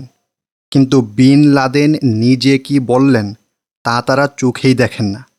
ব্যাপারটা অনেকটা জর্জ ওয়াশিংটনের জীবনী লিখতে গিয়ে জর্জ ওয়াশিংটন বাদে আর সবার বা তার রাজনৈতিক প্রতিপক্ষ আমেরিকান টরি, অর্থাৎ ব্রিটিশদের থেকে আমেরিকার স্বাধীনতা আদায়ের যুদ্ধের সময় আমেরিকায় থেকে ব্রিটিশদের পক্ষাবলম্বন করা লোকেদেরকে টরিস কিংবা রয়্যালিস্ট বলে ডাকা হতো। এরা জর্জ ওয়াশিংটনের ঘোর বিরোধী ছিল। রাজা তৃতীয় জর্জ ব্রিটিশ আর্মি অফিসার কিংবা বর্তমানের ওয়াশিংটনকে শ্রেতাঙ্গ দাস ব্যবসায়ী মনে করা কিছু ঐতিহাসিকদের বক্তব্য গ্রহণ করার মতো। এই ধরনের কাজ করে হয়তো পুলিৎজার পুরস্কারও পাওয়া যেতে পারে, কিন্তু তাতে জর্জ ওয়াশিংটনের সত্যিকার জীবনের তেমন কিছুই ফুটে উঠবে না। আর ওসামার ক্ষেত্রেও এই কথা সত্য। 9/11-এর পর থেকে পশ্চিমা ও অমুসলিম অনেক লেখকই ওসামার চরিত্র, বুদ্ধিমত্তা, নেতৃত্বের নিজস্বতা, আন্তর্জাতিক প্রভাব ও সাংগঠনিক দক্ষতা নিয়ে বেশ কিছু বই লিখেছেন। সেগুলোর মধ্যে শ্রেষ্ঠ কাজগুলো হয়েছে Peter Bergen, Abdel Bari Atwan, Steve Coll ও ব্রিনজা লিয়ার হাতে। বইগুলো হলো Bergen the Osama bin Laden I know, Atwan the secret history of AQ, Steve Coll the bin Ladens an Arabian family in the American century and Lia architect of global jihad. এগুলোর বাইরে তেমন কোনো কাজই অল্প গুরুত্বপূর্ণ হওয়ার বৈশিষ্ট্যও ধারণ করতে পারেনি। আমি এমন বইগুলোর একটা লিস্ট করেছি। সেই লিস্টে বইগুলোর ফুটনোটে বা শেষে ওসামার কতটি বক্তব্য, ইন্টারভিউ বা বিবৃতি ইত্যাদির রেফারেন্স আনা হয়েছে তা আমি উল্লেখ করে দিয়েছি। সেই সাথে ওই পরিমাণ উদ্ধৃতিও যে তুলনামূলকভাবে আরও নগণ্য সংখ্যক মৌলিক ডকুমেন্টারির সাথে সংশ্লিষ্ট তাও দেখিয়ে দিয়েছি। এখানে বইগুলো প্রকাশের তারিখ অনুযায়ী সাজানো হয়েছে। উল্লেখিত বইগুলোর কোনো নির্দিষ্ট একটির মান নিয়ে আমি কিছুই বলছি না। সার্বিক বিচারে দু একটি তো অবশ্যই ভালো, কিন্তু বাকিগুলোর নাম রাখা হয়েছে ওসামা বিন লাদেনের ব্যাপারে সিরিয়াস কাজের সংখ্যাই খুব কম বলে। Rohan Gunaratna, inside AQ global network of terror, 20টি উদ্ধৃতি 8টি ডকুমেন্ট থেকে। AQ casting a shadow of terror, 5টি উদ্ধৃতি। Osama the making of a terrorist, 2টি উদ্ধৃতি। আন্ডারস্ট্যান্ডিং টেরর নেটওয়ার্কস, 2টি উদ্ধৃতি। Ghost wars the secret history of the CIA, Afghanistan and bin Laden from the Soviet invention to September 10, 2001, 2টি উদ্ধৃতি। The far enemy why jihad went global, 15টি উদ্ধৃতি 5টি document থেকে। Knowing the enemy jihadist ideology and the war on terror, 52টি উদ্ধৃতি 14টি document থেকে। The looming tower, AQ and the road to 9/11, 28টি উদ্ধৃতি যার 22টি মাত্র 4টি ডকুমেন্টারি থেকে। The bin Ladens an Arabian family in the American century, 17টি উদ্ধৃতি 10টি ডকুমেন্ট থেকে। The search of AQ, its leadership, ideology and feature, 12টি উদ্ধৃতি। How we missed the story, Osama bin Laden, the Taliban and the hijacking of Afghanistan, 11টি উদ্ধৃতি। এমনটা কেউ আশা করে না যে জনপ্রিয় একজন সন্ত্রাসী নেতা তার নিজের ব্যাপারে ঐতিহাসিকদের গবেষণাযোগ্য অঢেল পরিমাণ প্রাথমিক উৎস রেখে যাবেন। সেটা সাধারণত হয় বিশিষ্ট রাজনীতিবিদ কিংবা রাষ্ট্র পরিচালকদের ক্ষেত্রে, কিন্তু ওসামা বিন লাদেনের ক্ষেত্রে ব্যতিক্রম। তার ব্যাপারে প্রাথমিক উৎস হিসেবে আমার নিজের কাছেই সব মিলিয়ে 791 পৃষ্ঠার 159টি ডকুমেন্ট রয়েছে। অবশ্যই আমার এই আর্কাইভও যথেষ্ট কিনা তা জানার কোনো সুযোগ নেই, কিন্তু কেবল এই সংখ্যা থেকেই অন্তত এটা স্পষ্ট বোঝা যায় যে উপরোক্ত বইগুলোতে যে দায়সারা পরিমাণ উৎসের রেফারেন্স আনা হয়েছে তা নিতান্তই নগণ্য। সাথে এটাও স্পষ্ট হয় যে ওসামাকে জানার ক্ষেত্রে তার নিজস্ব কাজকর্মকে বইগুলোতে তেমন গুরুত্ব দেওয়া হয়নি। একটা সাধারণ মূলনীতি হলো, আপনি কারো বিরোধীদের মত নিয়ে তার কথা ও কাজকে মূল্যায়ন করতে চাইলে সেই বিরোধীদের সম্পর্কে তার মতামত কী সেটাও বিবেচনা করে ভারসাম্য করতে হবে। আর এটা এমন ব্যক্তির ক্ষেত্রে আরও বেশি প্রযোজ্য যাকে কিনা বেশিরভাগ লেখক পাঠক আগ থেকেই ইতিহাসের দানবদের একজন হিসেবে গণ্য করে বসে আছে। যেমন ইয়ান কার্শ হিটলারের পেপার বিবৃতি ঘৃণা করলেও তিনি সেই সব রীতিমতো অধ্যয়ন করেছিলেন, অথচ ওসামার গল্প যেন ঘুরে ফিরে কেবল অন্যদের দৃষ্টিতেই বর্ণিত হয়েছে। লরেন্স রাইট তো ওসামার বিভিন্ন প্রতিপক্ষ, শত্রু, আবদুল্লাহ আনাস, প্রিন্স তুর্ক ও আহমদ বদিবের বক্তব্য সংকলন করেছেন। রয় গটম্যান ও স্টিভ কোলদের বই ইঙ্গিত করে যে তারা আহমদ শাহ মাসউদের অন্ধভক্ত ছিলেন। আবার ফাউজাজ গেগার্স তার দ্য ফার এনিমি বইতে বেনামি সব বিন লাদেন বিরোধীদের সোর্সের কথাবার্তার উপর ভেসে বেরিয়েছেন। এগুলোর বেশিরভাগই ওসামার কার্যক্রমের পেছনে যত সব হাতুড়ে মনস্তাত্ত্বিক ব্যাখ্যা দাঁড় করায়। এইসব বইগুলোর একত্রিত মূল ভাব অনেকটাই এমন, ওসামা এবং সাধারণভাবে সমস্ত মুসলিমেরা যদি আমাদের তথা পশ্চিমাদের মতো হতেন। কখনো তো এইসব একপেশে ব্যাখ্যার চেষ্টা একেবারে অন্ধে রূপ নিয়েছে। উদাহরণস্বরূপ the bin Ladens an Arabian family in the American century বইটার কথাই ধরা যাক। সেখানকার অধিকাংশ চরিত্রগুলোকেই ঘৃণ্য ও নিকৃষ্ট দেখানো হয়েছে। পুরো বইয়ে যদি কোনো নায়ক চরিত্র থেকে থাকে তো সেটা মোহাম্মদ বিন লাদেনের আরেক ছেলে Salem bin Laden, Osama bin লাদেনের ভাই। কিন্তু আমার মতে সালেম একই সাথে পশ্চিমা এবং ইসলামিক দুই নৌকায় পা দিয়ে চলত। সে ছিল স্বার্থপর, আত্মকেন্দ্রিক ও ভণ্ড। পশ্চিমে এমন দুমুখ চরিত্রের অনেককেই আজ মানুষ চেনে, যেমন বিল ক্লিন্টন। আপাতত এই নামটা মাথায় এলো। সালেমকে কোনোভাবেই ওসামা বিন লাদেনের সৌদিদের কিংবা মুসলিমদের প্রতিনিধিত্বকারী বলা যায় না। বইটিতে মাত্র 3 জন সম্ভ্রান্ত, ধার্মিক, পরিশ্রমী ব্যক্তির কথা এসেছে: Mohammed bin Laden, King Faisal এবং অপরজন ওসামা বিন লাদেন নিজে। আর এটাও এই ইঙ্গিতই করে যে বিষয় হিসেবে ওসামার প্রাথমিক উৎসগুলো আরও অনেক গহীনে যাবার দাবি রাখে। আলহামদুলিল্লাহ, এই পর্বটি এখানেই শেষ হচ্ছে। যদি আপনারা আমাদের audio book channel Islamic audio বুকে সাবস্ক্রাইব করে না থাকেন, তাহলে আমরা আশা করব আপনারা চ্যানেলটি সাবস্ক্রাইব করবেন এবং ওসামা বিন লাদেনের জীবনী জানতে পরবর্তী সকল ভিডিওর নোটিফিকেশন পাওয়ার জন্য বেল বাটনটি চেপে রাখবেন। ধন্যবাদ। জাযাকাল্লাহু খাইরান। আপনাদের কমেন্ট, লাইক এবং শেয়ার আমাদেরকে উৎসাহিত করে নতুন অডিও বুক প্রচারের জন্যে। ইনশাআল্লাহ।